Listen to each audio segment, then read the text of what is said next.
Sophie going places. दो teenager की कहानी है जो डे ड्रीमिंग करती हैं, सोफी और जेंसी। बहुत आसान सा चैप्टर है, 5 मिनट और दे तो हो जाएगा काम।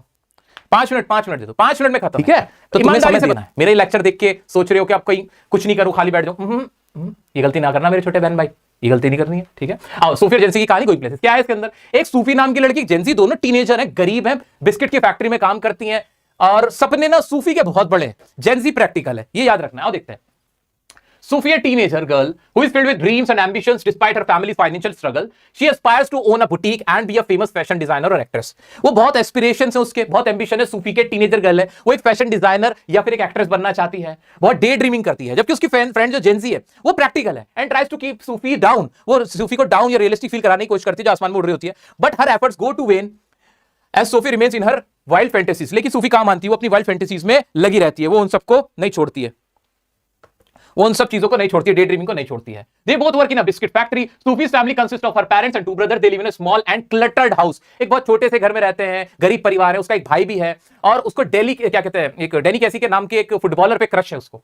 Sophie shares her desires with her family, but they are not as excited. कहां था? But they are not as excited as she is due to the harsh realities they face. वो कहती है मुझे एक्ट्रेस बनना है, मुझे एक फैशन डिजाइनर बनना है, अपना बुटीक खोलना है, लेकिन उसकी फैमिली ज्यादा एक्साइटेड नहीं होती because they know their family condition, their financial condition, they know that. Sophie is particularly curious by elder brother Geoff. उसका elder भाई है, बड़ा भाई है Geoff, जो उसको काफी सपोर्ट करता है।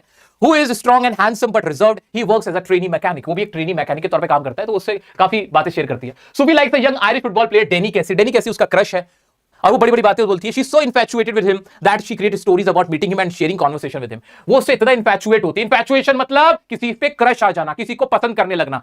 तुम लोगों की भी टीनेज है, तुम सब 17-18 साल के होंगे, तुम लोगों के बड़े बड़े ड्रीम्स होंगे, खासतौर से लड़कियों, तुम जैसी लड़कियों की कहानी है मेरी बहनों। तुम लोगों को भी मन होगा कि यार मैं ना कैबिन क्रू बन जाऊं, मैं कैबिन क्रू की जॉब कर लूं, मैं एक वो क्या बोलते हैं एयर होस्टेस की जॉब कर लूं, एक एक्ट्रेस बन जाऊं, एक मॉडल बन जाऊं। लेकिन उस सब के लिए बहुत पैसा भी चाहिए होता है, एक बैकग्राउंड चाहिए होता है, फैमिली का सपोर्ट चाहिए होता है। क्या तुम वो सब बन सकती हो? तो यही कहानी है, यही कहानी है। जो अमीर घर के लोग होते हैं उनके सपने पूरे होते हैं, गरीब को सपने देखने का हक नहीं है। तो यही सारी चीजें इसके अंदर भी है। सूफी एक तुम जैसी ही टीनेजर है, लेकिन वो डे ड्रीमिंग है, वो उसके बड़े बड़े ख्वाब है, एम्बिशन है उसको, उसके बहुत एम्बिशियस गर्ल है, उसके एम्बिशंस बड़े बड़े हैं, एस्पिरेशंस उसके बड़े बड़े हैं, उसके ड्रीम्स बड़े हैं। बल्कि उसको क्रश भी है, जैसे तुम लोगों को बीटीएस पे क्रश होता है ना, क्या नाम है बीटीएस का, क्या बोलते हैं मेरे को नाम भी नहीं पता, बीटीएस करते रहते हैं, कोरियन जो ग्रुप है वो, अरे बीटीएस। ऐसे ही तुम्हारा क्रश कौन है? अब तो कोई इतना अच्छा ही नहीं है जो क्रश बने। आजकल के तो एक्टर अच्छे लगते हैं यार, लगते हैं क्या तुम्हें कोई अच्छा लगता है? मुझे तो सब ऐसे से लगते हैं। हमारे जमाने में होते थे सलमान खान, शाहरुख खान, रणबीर कपूर कितना हैंडसम था उस जमाने में आया था, और शाहिद कपूर, वाह, ये नहीं कहते थे। अब कैसे आते? अब तो कहाँ अच्छे एक्टर, मतलब ऐसे हैंडसम नहीं जिन पे दिल आ जाए, ऐसे तो नहीं ऐसे है या फिर मुझे नहीं पता, मैं देखता नहीं ज्यादा। ठीक है, तो ऐसे ना एक फुटबॉलर था डेनी कैसी, जैसे विराट कोहली, ऐसे क्रश था उसको। कहती थी विराट कोहली और डेनी कैसी तो वो मेरा फ्रेंड है, बहुत क्लोज फ्रेंड है, मैं तो मिलती हूँ उससे, ऐसे झूठी कहानी मनगढ़ंत बनाने लगी थी। Sophie is so good at convincing people with her details that even Geoff start to wish that her stories were true. She also tells about the date with Casey. वो कहती है मैं तो डेनी कैसी को डेट किया, मैं डेट पे गई हूँ उसके साथ, उससे मिली हूँ, मेरा बहुत अच्छा फ्रेंड है, डेट करनी हूँ उसको। उसका भाई कहता है भाई अगर ऐसा है भाई, हम उम्मीद करते हैं ये बात सच हो, अगर सच हो तो बहुत अच्छी बात है, जबकि उसको ही पता है कि ये झूठ बोल रही है, ऐसे बोल रही है, कहानी बना रही है। On Saturday, Sophie and her family go to watch a football match where their team wins due to the goal made by Casey. एक फुटबॉल मैच देखने जाते हैं, जैसे विराट कोहली छक्का मार के मैच जिता देता है, ऐसे डेनी कैसी ने फुटबॉल में गोल मार के मैच जिता दिया। वहां डेनी कैसी कहती हाँ, वो सूफी कहती हाँ मेरी डेनी कैसी, तुमने मेरे को मैच जिता दिया, my God I love you, ऐसे वो खुश हो रही होती है, बहुत खुश हो रही होती है। Sophie fully involved herself in a fantasy world, waiting for Danny Casey to arrive as promised. वो बाहर खड़ी हो जाती है इंतजार करके, वो Danny Casey आएगा ना, मैं उसके इंतजार में खड़ी हूँ, वो मुझसे मिलने आएगा, yeah, he's my friend, yeah, very special friend, you know, ऐसे क्या कह रहा है, इंतजार भी करती है। She worries about disappointing Geoff when Danny does not show up, but she still believes that they will eventually meet.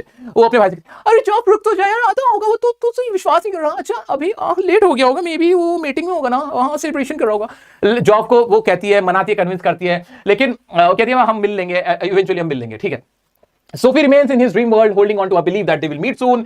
The Going Places summary highlights the innocent daydreams of teenagers and how the reality of the world with its challenges and expenses can often shatter such aspirations. इसके अंदर में क्या दिखाया गया है कि reality can shatter, मतलब break कर सकती है, तोड़ सकती है your dreams and aspirations because you have to live in practical world as Jency lives. Jency practical world में जीती है, Sophie daydreaming में जीती है, वो ambitious है, उसके पास सच्चाई नहीं है, she does not accept the reality. और वो डेनी कैसी से जो उसका crush है, जो infatuation है, वो भी उसी का part है, ठीक है, इतना क्लियर है, बस इसमें और कुछ भी नहीं है। अब बाबा क्वेश्चन आता है, which was the only occasion when Sophie get to see Jenny Casey in person? उसे कब मिली थी? At a football match. What is unrealistic about Sophie's dreams of future life? Unrealistic क्या है कि भाई वो बहुत ज्यादा वो बनना चाहती है, एक्ट्रेस बनना चाहती है, वो अपना बुटीक खोलना चाहती है और उसके बाद पैसे नहीं, गरीब है, वो बिस्किट फैक्ट्री में काम करती है, she works at a biscuit factory. How are जेजी and Sophie different from each other? बहुत डिफरेंट है भाई। सूफी कैसी है, चलो इसको कंपैरिजन करते हैं। सूफी कैसी है? Day dreaming.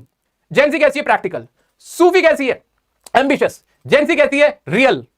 सूफी क्या करती है? सूफी क्या करती है? सूफी के जो एस्पिरेशन है वो हाई है। जेंसी क्या करती है? जेंसी डज नॉट एस्पायर हाई, वो बहुत ज्यादा डे ड्रीमिंग नहीं करती है, वो एक्सेप्ट करती है हार्श रियलिटी को लाइफ की। तो ये सारी बातें, इनकी कंपैरिजन आप आराम से करा सकते हो। जो सूफी नहीं है वो जेंसी है, जो जेंसी नहीं है वो सूफी है। आज के क्वेश्चन देखते हो, चैप्टर खत्म, कहानी पैसा हजम। बताओ इसमें कोई डाउट कहीं तक भी, किसी को भी, मेरे बच्चे को? हाँ बाबू, ए बाबू, आइला बाबू भैया से बाबू आ जाओ, आजा आजा आजा आजा मेरे चंदा, आजा मैं तुझे सिखा दूं, थोड़े से क्वेश्चन करा दूं। आजा आजा मेरे चंदा, आजा मेरे बच्चा, मेरे प्यारे बच्चा, आजा आजा आजा आजा आजा।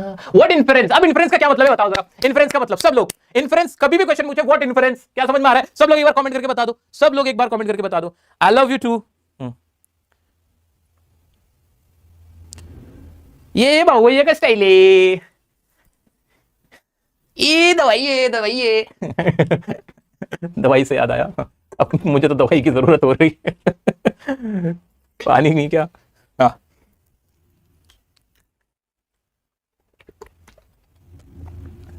हम आज हैं, हम कल नहीं, कल कुछ भी हो सकता है। क्या होना होगा? क्लासेस ओवर हो जाएंगी, स्कूल खत्म हो जाएगा और कुछ नहीं होगा। हाँ जी, आ जाओ। इन्फ्रेंस का मतलब व्हाट यू अंडरस्टैंड। इन्फ्रेंस को अंडरस्टैंड पढ़ा करो। Okay, what you understand, can you draw about Sufis relationship with her father from the story going places. उसका रिलेशन फादर के साथ कैसा है? भाई फादर के साथ उसका रिलेशन अच्छा नहीं है, बिकॉज उसके साथ वो क्लोज नहीं है, बिकॉज वो प्रैक्टिकल नहीं है, डे ड्रीमिंग करती है। तो relationship with her father is distant and lacks understanding, he dismisses her dreams as impractical and unreal. बस उसका भाई जॉब है, वो सपोर्ट करता है। Does Sophie's father believe her story of meeting Danny Casey? No. उसके फादर सपोर्ट करते हैं? No. Sophie's father does not believe her story of meeting Danny Casey. Dismisses करते हैं as another one of Sophie's fanciful tales and warns that such fantasies could lead her into trouble in the future. अब उसको कहते हैं कि इस तरह से ना तुम ना अपनी लाइफ को ट्रबल में डाल दोगी। Bring out the contrast between Jancy और Sophie। बार-बार कंट्रास्ट क्या है भाई? डाउन टू अर्थ है Jancy, रियलिस्टिक है, फोकस्ड है फ्यूचर को लेके और सोसाइटल एक्सपेक्टेशन को समझती है, जबकि सूफी कैसी डे ड्रीमिंग है, इंडल्ज फैंटेसीज में रहती है, अनरियलाइजेबल है, एम्बिशियस है। अब तो तुम्हें पता ही है यार, इनमें से दोनों के पॉइंट डाल दो। Resignation was no sudden thing. What is the implication of this remark in the context of Sophie's character? Sophie character क्या मतलब? The remark that Sophie's acceptance of reality was a slow and detectable, her dreams of glamorous life gradually faded as she came to term with her ordinary existence, including an inner struggle between her hopes and the limitations of reality. Same चीज बार-बार repeat हो रही है और कुछ नहीं। Same के बताओ जेंसी उसको क्या एडवाइस कर रही थी? आ जाओ। Why did Sufi wish to delve more deeply in her brother's affections? इसमें सिर्फ वही कहना चाह रहे कि सूफी का ब्रदर को लेके क्या मानना था, कि उसका ब्रदर ही था जो उसकी बात को सुन लेता था। Sophie found Geoff enigmatic because he remained silent about his personal life, leaving many aspects of the world a mystery.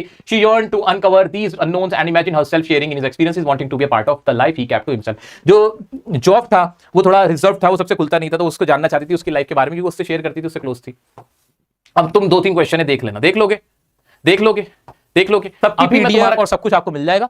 तो इसके लिए सारी पीडीएफ तुम्हारी टेलीग्राम ग्रुप पे और ड्राइव पे अपलोड हो जाएगी, सो उसकी टेंशन मत लेना।